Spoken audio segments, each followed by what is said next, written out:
Today's topic is microbial metabolism or metabolism in bacteria.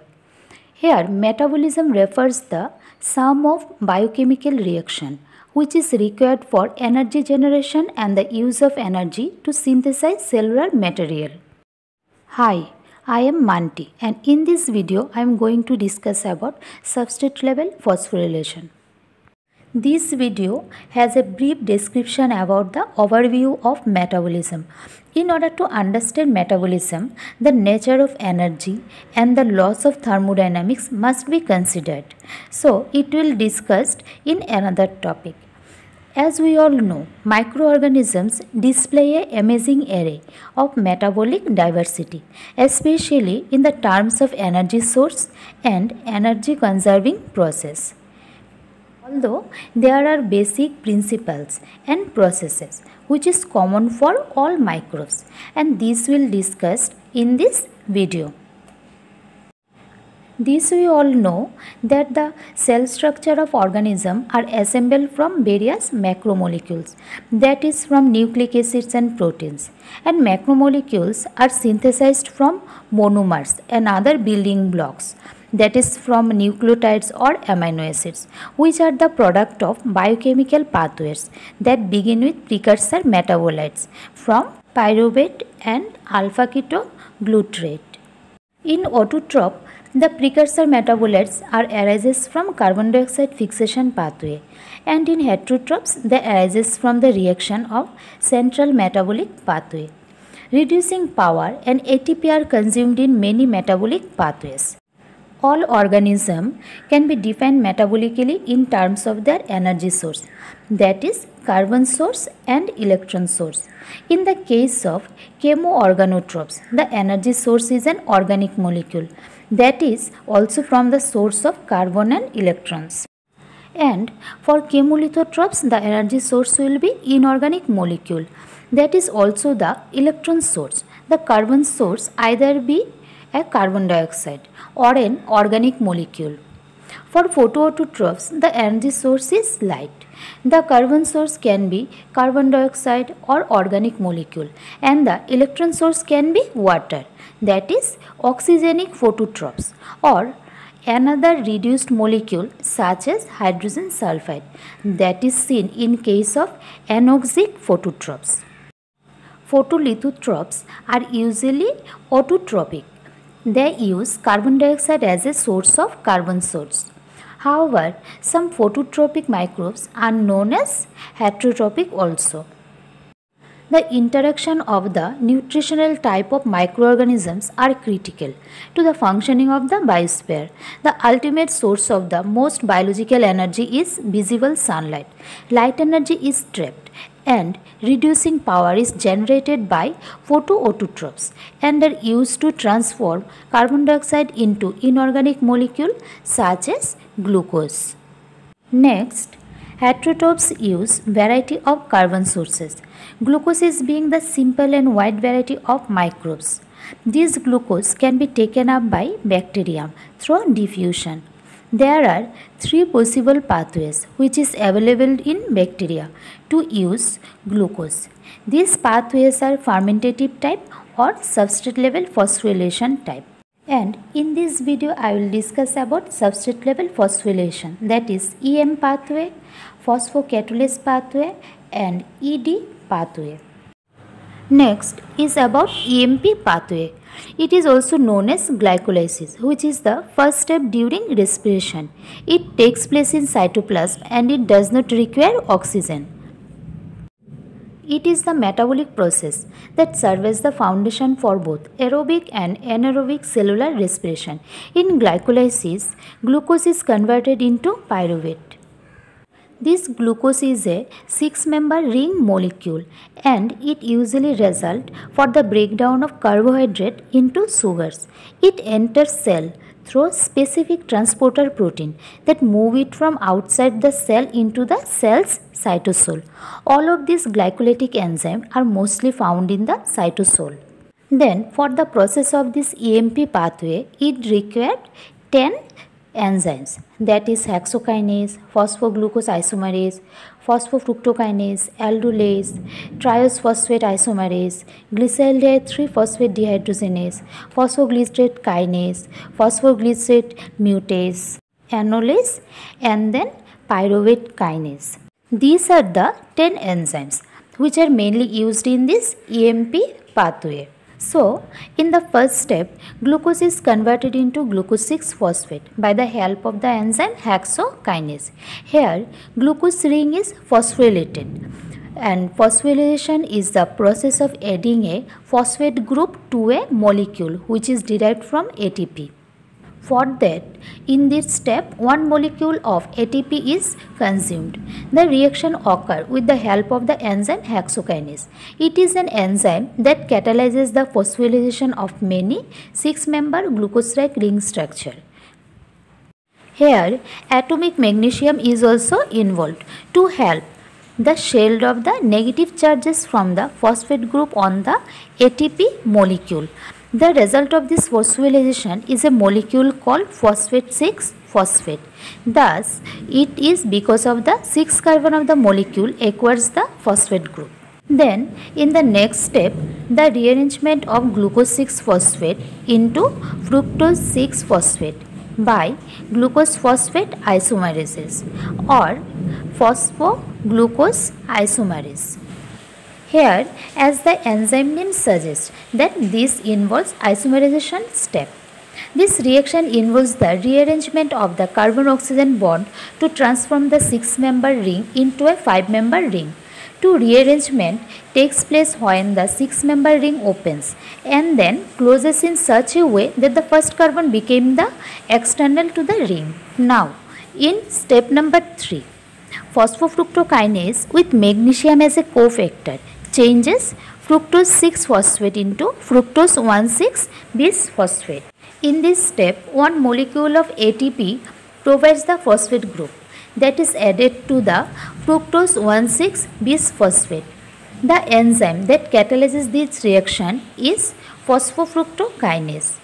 Next, in step number 4, it uses the enzyme aldolase, which catalyzes the cleavage of fructose 1,6-bisphosphate to yield to 3 carbon molecule. One is glyceraldehyde 3-phosphate and the other one is dihydroxyacetone phosphate. Next, in step number 5, the enzyme triose-phosphate isomerase rapidly interconverts the molecule, that is dihydroxyacetone phosphate, into glyceraldehyde 3-phosphate. This glyceraldehyde 3-phosphate is used in the next step or in further glycolytic pathway. As a result of this all the DHAP molecule produced are further acted on the enzyme triose-phosphate isomerase, which reorganizes the DAP into GAP, that is dihydroxyacetone phosphate to glyceraldehyde 3-phosphate. At this point, we have 3 carbon molecule. Next, in this step, 2 main event takes place. First of all, glyceraldehyde 3-phosphate is oxidized by the coenzyme NAD, and then the molecule is phosphorylated by the addition of a free phosphate group. Here, the enzyme catalyzes this reaction is glyceraldehyde 3-phosphate dehydrogenase. This enzyme contains appropriate structure and hold the molecule in a conformation so that it can allow the NAD molecule to pull a hydrogen off from glyceraldehyde 3-phosphate, converting the NAD to NADH. The phosphate group then attacks the glyceraldehyde 3-phosphate molecule and then it releases the enzyme to yield 1,3-bisphosphoglycerate with NADH and a hydrogen atom. In this step, 1,3-bisphosphoglycerate is converted to 3-phosphoglycerate by the enzyme phosphoglycerate kinase. This reaction involves the loss of a phosphate group from the starting material. The phosphate is transferred to a molecule of ADP that yields our first molecule of ATP. Since we actually have 2 molecules of 1,3-bisphosphoglycerate, here we actually synthesize 2 molecules of ATP. With this synthesis of ATP, we have cancelled the first two molecules of ATP that we have used. So now in this case our net charge is 0. Now in this step involves a simple rearrangement of the position of the phosphate group on the 3-phosphoglycerate molecule to 2-phosphoglycerate molecule. The molecule is responsible for catalyzing this reaction is called phosphoglycerate mutase. A mutase is an enzyme that catalyzes the transfer of a functional group from one position to another. The reaction mechanism proceeds by first adding an additional phosphate group to the second position of the 3rd phosphoglycerate kinase. The enzyme then removes the phosphate from the 3rd position, leaving it in a 2 position of the phosphate and thus yielding it to phosphoglycerate. In this way, the enzyme is also restored to its original phosphorylated state. This step involves the conversion of 2-phosphoglycerate to phosphoenol pyruvate by the help of the enzyme enolase. This enzyme works by the removing a water molecule or dehydrating the 2-phosphoglycerate. The specificity of the enzyme allows for the reaction to occur. Next is about the final step, that it converts phosphoenol pyruvate into pyruvate with the help of the enzyme pyruvate kinase. As the enzyme name suggests, this reaction involves the transfer of a phosphate group. This phosphate group attached to the second carbon of the phosphoenol pyruvate is transferred to a molecule of ADP, yielding ATP. Again, since there are 2 molecules of phosphoenol pyruvate, hence we actually generated here 2 molecules of ATP. That is, from this EMP pathway, we have 2 molecules of ATP. After this step, the cell must continue respiration in either an aerobic condition or in anaerobic condition. The choice is made based on the circumstances of the particular cell. Next is about phosphocatalysis pathway. It is also known as heterolactic pathway. This pathway is distinguished by the key cleavage enzyme, that is phosphocatalysis, which cleaves pentose to glyceraldehyde 3-phosphate and acetyl phosphate. The pathway ends with ethanol and lactic acid. This pathway is mainly useful in the dairy industry for the production of fermented milk, yogurt, or many more dairy products. This pathway is mainly followed by Lactobacillus species. As a fermentation pathway, it is employed mainly by the heterolactic acid bacteria, which carried out heterolactic fermentation. It is a type of lactic acid fermentation in which sugars are fermented to a range of acidic products. In this step, glucose phosphate is oxidized to 6-phosphogluconic acid and then decarboxylated to form pentose phosphate and then cleaved to glyceraldehyde 3-phosphate and acetyl phosphate. This glyceraldehyde 3-phosphate is converted to lactic acid by the same enzyme as the EMP pathway. The intermediate products forms are 1,3-phosphoglyceric acid, 3-phosphoglyceric acid, phosphoenol pyruvic acid and then pyruvic acid. The branch of this pathway contain oxidation coupled to a reaction while 2 ATP are produced by substrate level phosphorylation. Acetyl phosphatase is reduced in 2 steps to ethanol through acetaldehyde, and from this step the net gain is 1 ATP. So this is all about phosphocatalysis pathway. It is mainly used by dairy industry. Next is about ED pathway. Only few bacteria follows this pathway. Among that, Zymomonas is one of them. The alcohol productivity of Zymomonas is higher than yeast because of this fermentative pathway. For this pathway, glucose is the starting material. Ittner and Dewdorf in 1952 first reported this pathway in the bacteria Pseudomonas. First of all, this glucose is converted to glucose 6-phosphate by the help of the hexokinase. This reaction consumes ATP, but it acts to keep the glucose concentration low by promoting continuous transport of glucose into the cell through the plasma membrane transporter.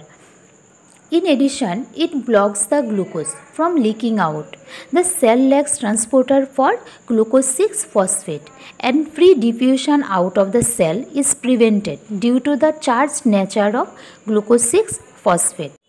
After that, glucose 6-phosphate is converted to 6-phosphoglucolectone by the help of the enzyme glucose 6-phosphate dehydrogenase. Then this converts into 6-phosphogluconic acid by the help of the enzyme hydrolysis. After that, this 6-phosphogluconic acid is converted to 2-keto-3-hydroxy-6-phosphogluconate by the presence of the 6-phosphogluconate dehydrogenase. In this process, a water molecule is released. After that, this 2-keto-3-hydroxy-3-phosphogluconate is converted into pyruvate and glycerylate 3-phosphate in the presence of the enzyme keto-dehydroxy-phosphogluconate aldolase. For the pyruvate, the ED pathway ends here and the pyruvate then goes into further metabolic pathway, that is in TCA cycle, ETA cycle and many more cycles. This pathway has some unique feature and that are the unique enzymes, that is 6-phosphogluconate dehydratase aldolase and 2-keto-dehydroxy-6-phosphogluconate aldolase and other common metabolic enzymes to other metabolic pathways to catabolize glucose to pyruvate. In the process of breaking down glucose, a net yield of 1 ATP is formed per glucose as well as 1 NADH and 1 NADPH is formed. Though ED pathway is physiologically significant, especially under mixotropic condition and under autotropic condition in a day-night cycle, which is probably the most common condition encountered in nature. The ED pathway has lower protein cost and ATP yields than the EMP pathway, in a line with the observation that oxygenic photosynthesizers are nutrient limited rather than ATP limited. So, this ATP pathway does not require the futile cycles in organisms, so that can fix carbon dioxide via the Kelvin-Benson cycle. So this is the most common glycolytic routes in prokaryotes, that is EMP pathway, that ED pathway and phosphocatalysis pathway. So this is all about today. Thank you for watching this video.